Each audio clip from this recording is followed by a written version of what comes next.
Assalamu alaikum, I'm Aisha and you're watching Samar News. Here are today's headlines.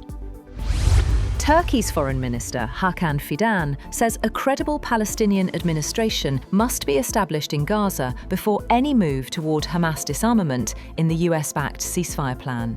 Speaking at the Doha Forum, he warned that failing to advance the plan would be a huge failure for the international community and Washington. Fidan said Hamas is ready to hand over control once a vetted civil authority and trained police force are in place.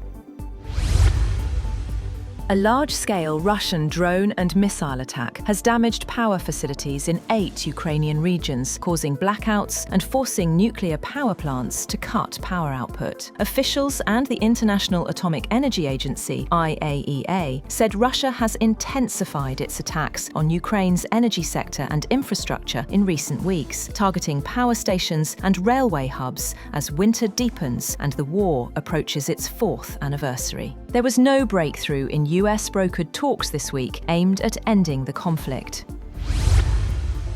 Qatar's Prime Minister, Sheikh Mohammed bin Abdulrahman Al Thani, has said that negotiations on consolidating the US-backed truce in the war in Gaza are at a critical moment. He said mediators are working to force the next phase of ceasefire forward, adding that a ceasefire cannot be completed unless there is a full withdrawal of the Israeli forces. Until there is stability back in Gaza, people can go in and out. Talks on achieving the next stages of US President Donald Trump's plan to end the 2-year war in the Palestinian enclave have been ongoing. US President Donald Trump's special envoy, Steve Witkoff, has held productive talks with Ukraine's senior negotiator, Rustem Umerov, in Miami over the past 2 days. US officials said Witkoff and the president's son-in-law, Jared Kushner, met with Umerov and General Andrei Hnatov, Ukraine's military chief of general staff, for what both sides called constructive discussions on advancing a credible pathway toward a durable and just peace in Ukraine. At Friday's meeting, Umerov underscored that Ukraine's priority is to secure a settlement that protects its independence and sovereignty, ensures the safety of Ukrainians, and provides a stable foundation for a prosperous democratic future. At the Doha Forum, Microsoft founder Bill Gates said Africa can tackle its major agricultural challenges through AI-driven innovation. He noted that despite millions working in farming, the continent remains a net food importer due to rapid population growth, degraded soils, and climate change. Gates said AI advisors, improved seeds, and better livestock genetics could raise yields, curb malnutrition, and eventually turn Africa into a food exporter. He urged wealthy nations to cover cloud computing costs so farmers can access AI tools for free.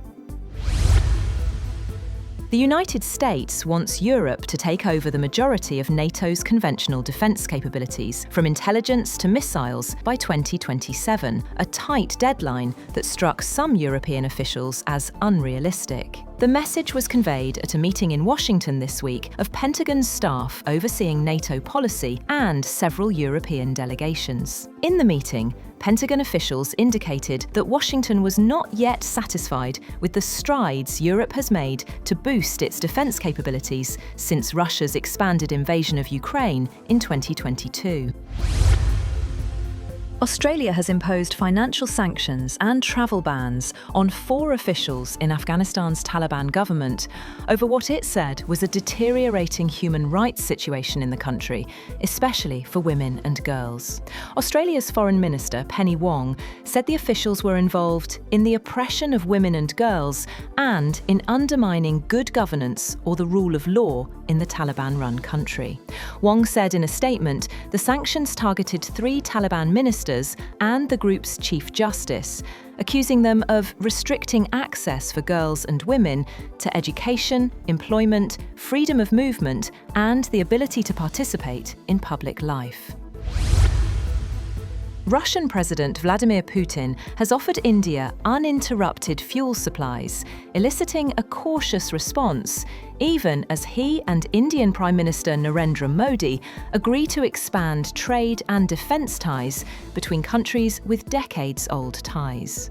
But New Delhi is also in talks with the US on a trade deal to cut punitive tariffs imposed by President Donald Trump on its goods over India's purchases of Russian oil.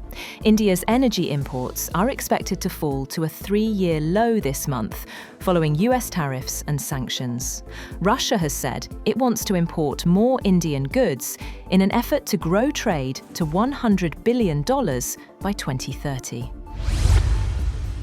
US President Donald Trump has been named the first winner of FIFA's newly created Peace Prize, receiving the award at the 2026 World Cup draw in Washington. FIFA cited his exceptional actions to promote peace and unity, while Trump claimed he has saved millions of lives and called the world a safer place. The ceremony included a medal, certificate, and praise from FIFA President Gianni Infantino.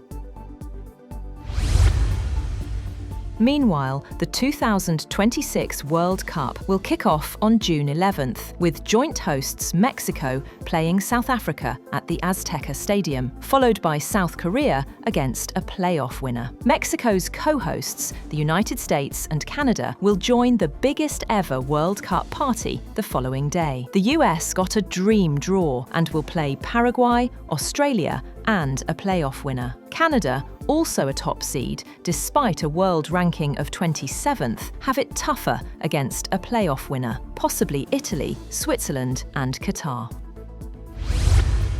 That's all for now. For more updates, visit www.samar.tv. Thank you for watching Samar News.